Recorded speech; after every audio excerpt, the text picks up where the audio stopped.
parle que de fermeture, on parle de refoulement, on parle de réduire les droits des personnes, parce que si on a des procédures extrêmement courtes, ça veut dire qu'elles ont moins de temps pour prouver ce qui leur est arrivé dans leur pays, et donc pour faire la preuve de leur mise en danger, si elles doivent y retourner.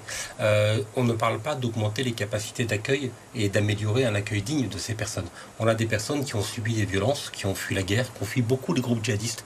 Nous, on accueille beaucoup de jeunes personnes qui ont fui l'islamisme radical et qui ont subi tout ça là-bas. On a des victimes de traite des êtres humains, on a beaucoup de violences sexuelles sur les jeunes femmes et les jeunes filles qui ont migré jusqu'ici. Et il faut un accueil digne de ces personnes. Le Premier ministre a annoncé qu'il allait faire de la santé mentale une grande cause nationale. On a une carence immense dans la prise en compte du trauma post-migratoire de ces personnes. Elles ont subi des violences et des exactions, des sévices, parfois des actes de torture, et l'accueil psychologique et la prise en charge psy est quasiment nul la plupart du temps.